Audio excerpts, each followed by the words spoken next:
Good morning students, class 5th chapter 1। बेटा, हम आपको चैप्टर 1 के विषय में बता रहे थे, भाषा और व्याकरण।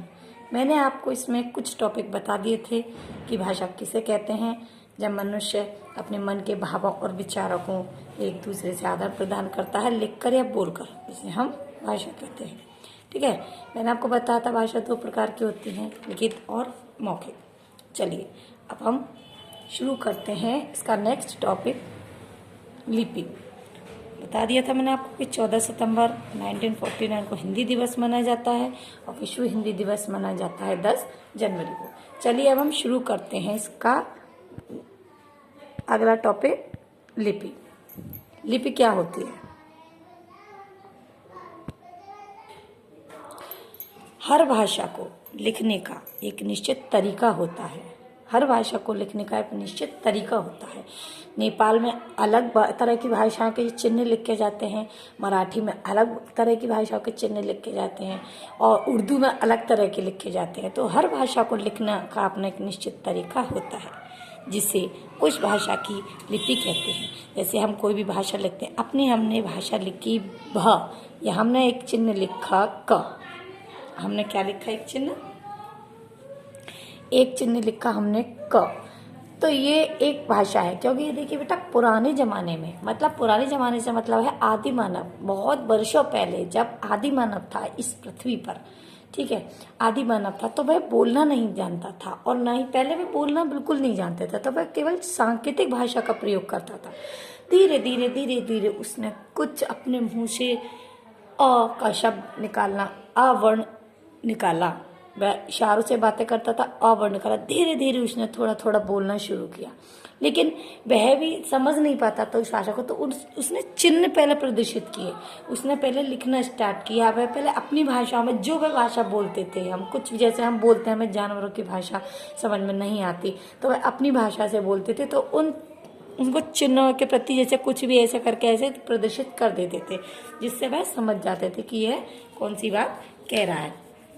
धीरे धीरे फिर उसने जब थोड़ा विकास हुआ, आदि मानव का विकास हुआ, मनुष्य के रूप में आगे चलता गया, उसका विकास हुआ, उसने बोलना चालू करा, बोलना शुरू कर दिया उसने, तो वह मौखिक भाषा को फिर लिखित भाषा का प्रयोग करने लगा। धीरे धीरे उसने फिर एक अक्षर बनाने चालू करे, जैसे क है, ख है, तो इन्हीं को हम, इसी विधि को हम लिपि कहते हैं। क्या कहते हैं? हम इसी विधि को लिपि कहते हैं। जैसे कि देखिए, हर भाषा को लिखने का एक निश्चित तरीका होता है, जिसे उस भाषा की लिपि कहते हैं। इसके लिए कुछ विशेष चिन्ह होते हैं, इनको हम चिन्ह कहते हैं। अंग्रेजी भाषा की रोमन लिपि में और हिंदी भाषा देवनागरी लिपि में लिखी जाती है। अंग्रेजी भाषा की लिपि क्या होती है? रोमन।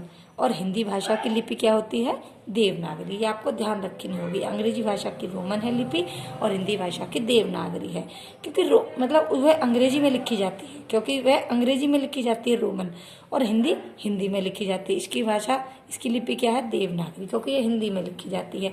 तो हम जिन चिन्हों को हम प्रदर्शित, मतलब भाषा की ध्वनियों को, हम भाषा की ध्वनि निकालते हैं, उनके चिन्हों को हम क्या कहते हैं? लिपि। और चिन्ह किसे कहते हैं? जो हम ध्वनि निकालकर जो भी हम शब्द या वर्ण लिखते हैं, उसे हम क्या कहते हैं? लिपि कहते हैं। ठीक है, बस अपने मुख से निकाली गई ध्वनियों को जब हम लिखते हैं तो उसे हम लिपि कहते हैं। जैसे इसकी परिभाषा है, इसकी ध्वनियों को लिखने की विधि, हम मुख द्वारा बोलने वाली ध्वनियों को लिखने की विधि को क्या कहते हैं? हम लिपि कहते हैं। लिपि है चिन्ह, ठीक है, चिन्ह जो हम लिखते हैं। जैसे अब ये कुछ लिपियां हैं, उर्दू की फारसी, कन्नड़ की कन्नड़, पंजाब की गुरुकुल की, तो आपको ये याद करनी होगी। उर्दू, कन्नड़, पंजाबी, संस्कृत की देवनागरी है, कोंकणी की देवनागरी है, फ्रेंच की रोमन है और इंग्लिश की भी रोमन है, जर्मन की रोमन है, तमिल की तमिल है, नेपाली, मराठी की देवनागरी। ये हमारे कुछ भाषाएं हैं और कुछ देशों की ये लिपियां हैं। चलिए अब स्टार्ट करते हैं हम व्याकरण। व्याकरण क्या होता है? सबसे पहले हम जानेंगे कि व्याकरण बेटा हमें, हमारे भाषा को शुद्धता प्रदान करता है। हम व्याकरण लिखने, बोलने और पढ़ने को शुद्ध बनाता है। जब हम लिखते, बोलते और पढ़ते हैं तो व्याकरण की वजह से ही हम शुद्ध बोलते हैं। अगर हमारे हिंदी में व्याकरण ना होती तो हम बोल पाते, ना लिख पाते और ना समझ पाते। जैसा कि इसमें देखिए, मैं खाना खाया, तो ये शुद्ध नहीं है, इसका होगा बेटा शुद्ध होगा इसका, मैंने खाना खाया। सुनील तुम पानी पियो खाओगे, तो पानी कोई नहीं खाता। मिताली पानी खाते नहीं पीते हैं। तुम खाना खाए, ये अशुद्ध है, तुमने खाना खाया। इस तरह से व्याकरण अशुद्ध वाक्य को शुद्ध लिखना बताता है, जिसे हम व्याकरण कहते हैं। भाषा का शुद्ध रूप क्या कहलाता है? व्याकरण कहलाता है। तो आज मैंने आपको बेटा लिपि और व्याकरण के विषय में बताया। लिपि में कुछ नहीं है। बहुत से बच्चे कहते हैं कि लिपि हमारी समझ में नहीं आती, तो बेटा लिपि में कुछ नहीं है, केवल लिपि है जो हम भाषा बोलते हैं उसके दिन और उसमें से ध्वनि निकालते हैं, और उसे लिखने की विधि लिपि कहलाते हैं। लिपि मैंने आपको बताया, जिन चिन्हों का हम प्रयोग किया जाता है इन्हें चिन्ह बोलते हैं। जो हम समझते हैं लिखते हैं उसे हम चिन्ह बोलते हैं। मुखद्वार निकालते हैं उसे ध्वनि बोलते हैं। ध्वनियों को लिखने की विधि को हम लिपि कहते हैं। चलिए बेटा, आज मैंने आपको लिपि और व्याकरण का टॉपिक बताया था। व्याकरण भाषा को शुद्धता प्रदान करता है, यह भाषा का एक अंग होता है। ठीक है बेटा, इसे आप लिखेंगे, इसे आप अच्छी तरह से रीड करेंगे, पढ़ेंगे, और आपकी समझ में नहीं आती है तो आप मुझसे कॉल करके पूछ सकते हैं। आपकी समझ में नहीं आता है तो ये छोटे छोटे टॉपिक हैं, आप इनको पढ़िए। तो आपको बेटा ये समझिए, अगर आपने इनको पढ़ लिया तो आपको पूरा लेसन जो है, पूरा पाठ आपको समझ में आ गया। ठीक है, ये आपकी एक्सरसाइज है, इसको आप फिल करने की कोशिश करेंगे।